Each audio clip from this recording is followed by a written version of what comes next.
উপর নিজের কৃপা বজায় রাখো, সবাইকে ভালো রাখো, নিরাপদ রাখো, আর বিশেষ করে স্যারকে। উনি এত অসুস্থতার মধ্যেও আমাদেরকে বাঁচালেন, নিজের জীবনের বাজি রেখে ওই গুন্ডাগুলোর সাথে লড়াই করলেন। তুমি দেখো মা, ওনার যাতে কোনো রকম বিপদ না হয়, উনি যাতে সুস্থ থাকেন, ভালো থাকেন। পরপর যা ঝড় বয়ে গেল, তুমি দেখো উনি যাতে একটু নিশ্চিন্তে থাকতে পারেন। তুমি দেখো মা, দেখো।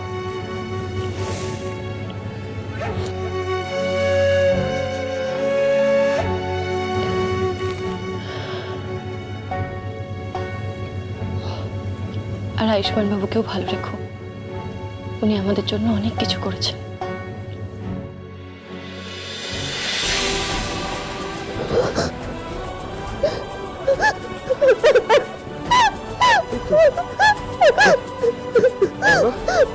আমরা এসে গেছি তো, আর কিছু হবে না, আমরা এসে গেছি তো, সব ঠিক হয়ে গেছে গঙ্গা।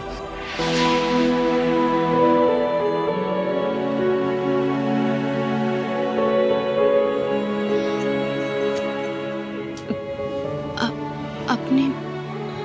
হ্যাঁ, আমি আসলে আপনার এই লকেটটা আমার কাছে ছিল, তো ওই এক্সকারশনের জায়গা থেকে পেয়েছিলাম।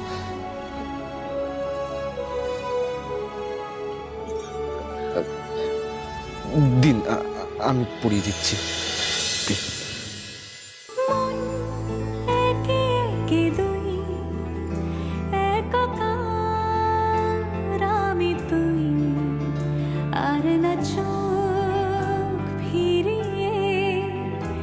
একটু হাস,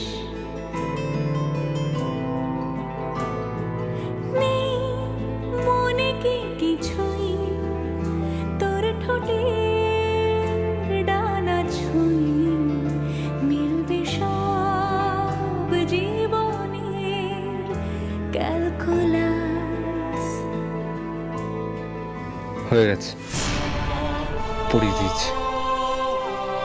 একটা কথা বলবো? হ্যাঁ, বলুন। আচ্ছা, আমি তো সামান্য পূজারীর নাতনি, যাকে আপনি খুব একটা পছন্দও করেন না। তাহলে তার জন্য নিজের জীবনের ঝুঁকি নিয়ে এত কিছু করলেন কেন?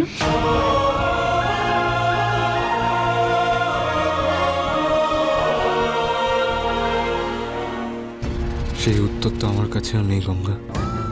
কেন আপনাকে বিপদে দেখে এত অস্থির লাগছিল, আমি নিজেও বুঝতে পারিনি।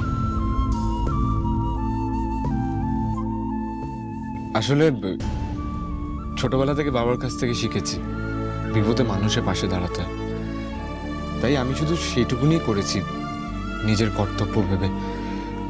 আর আপনার জায়গায় অন্য কেউ থাকলে আমি ঠিক তাই করতাম। মানে নীলা, আকাঙ্ক্ষা, বিন্দি, এদেরকে সেফলি বার করাটাই মেন লক্ষ্য ছিল।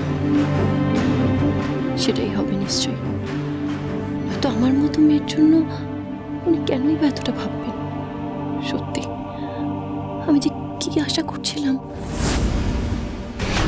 আচ্ছা ত্রিধা, পুরো ব্যাপারটা কিরকম অদ্ভুত না? মানে কালকে তুমি বললে গঙ্গা তোমার রাস্তা থেকে সরে যাবে, আর তারপরেই গঙ্গা কিডন্যাপড হয়েছে। মনে হলো যেন পুরো প্ল্যানিংটা তোমার।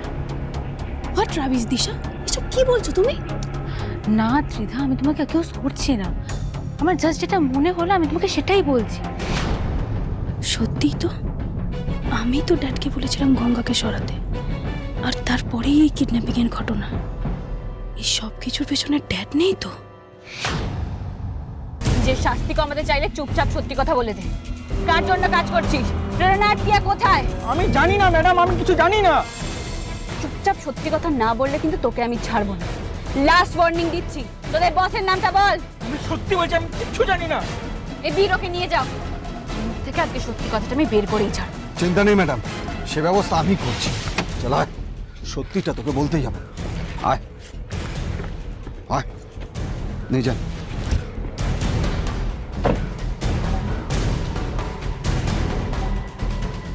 কি ভাবছেন ম্যাডাম? না মানে ওই পুরো ব্যাপারটার কোনো ক্লু কি পাওয়া গেল? না বীর, তবে আমি শিওর যেই কাজটা করছে সে কলেজের ব্যাপারে সবটা জানে। কখন ছুটি থাকছে, কখন ফেস্ট হচ্ছে, কখন এক্সকারশন হচ্ছে, এই সবটা বুঝেও প্ল্যান করছে। আর বেশি বেশি এমন স্টুডেন্টদেরকে টার্গেট করছে যাদের ফ্যামিলি একটু নিডি বা তাদের পরিবার বলতে কেউ নেই। আর এই পুরো ইনফরমেশনও কলেজের ডেটাবেস থেকে পাচ্ছে। কিন্তু ম্যাডাম অ্যাক্সেস করছে কি করে? আর তাছাড়া কলেজের ডেটা লিক করবেই তাকে। জানি না বীর, সেটা তো খুঁজে বের করতে হবে। তাহলে আমাদের কলেজের রেপুটেশন, জাম্বোর রেপুটেশন সবটা নষ্ট হয়ে যাবে।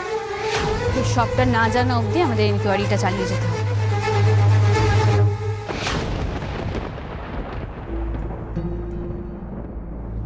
Excuse me nurse, doctor Rukmini সেনগুপ্তের সঙ্গে আমার দেখা করার আছে। It's bit of an emergency. কিন্তু সেশনের মাঝখানে ওনার সাথে কথা বলাটা সম্ভব নয়, উনি একদম পছন্দ করেন না। তো আপনি যদি একটু অপেক্ষা করেন তাহলে ভালো হয়, উনি বেরোলে না হয় কথা বলে নেবেন। Sure, I'll wait. Thank you.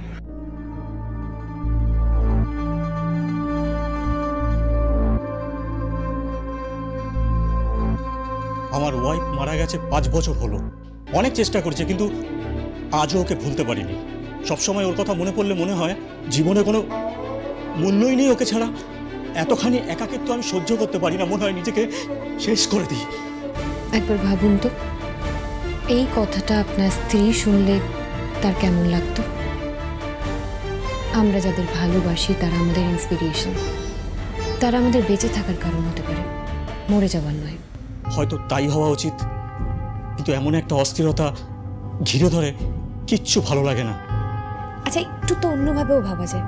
যেরকম ধরুন, আপনি তো আপনার স্ত্রীকে ভালোবাসেন।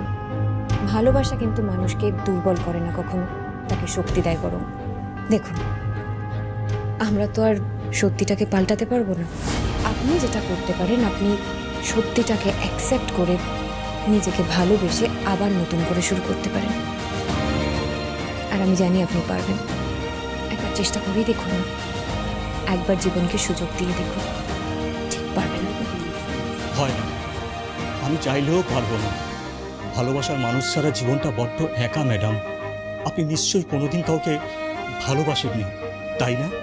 আমি ভালোবাসায় বিশ্বাস করি না।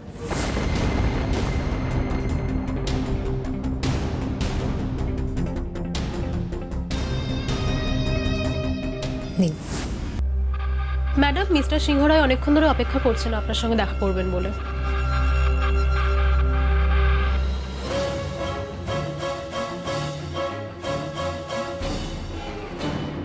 আমি তো আপনার সামনে কিছুতেই যাব না, কারণ এবার আপনাকে আমার কাছে হাত জোর করে আসতে হবে মিস্টার সিংহ রায়।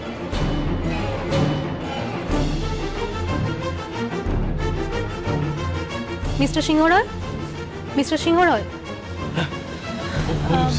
ম্যাডাম বেরিয়ে যাচ্ছেন। ও কোথায় কোথায়? উনি এখানেই ছিলেন এতক্ষণ, মনে হয় বেরিয়ে গেলেন।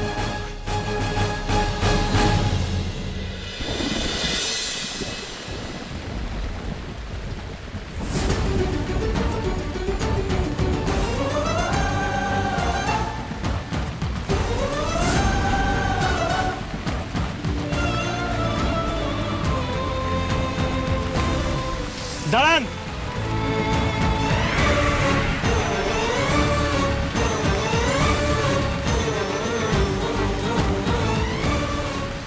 দাঁড়ান। আপনি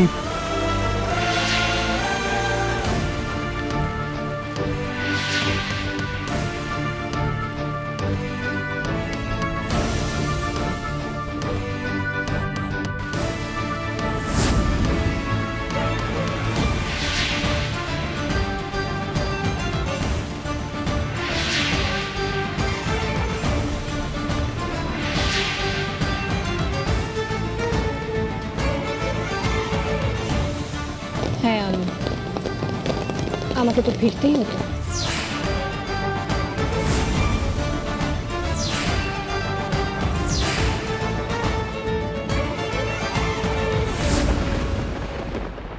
দেখি লাগছে। ঠান্ডা তো লাগবেই, স্বাভাবিক নয়? বৃষ্টির দিনে ছাতা ছাড়া বেরিয়ে গেল, কোনো সেন্স নেই। আমি ঋদ্ধিমান সিংহ রায়, কেএসআর ইনস্টিটিউটে আমার একজন স্টুডেন্ট। এক্সকিউজ মি, কাল কথা হবে অ্যাপয়েন্টমেন্ট নেওয়ার পর। চল।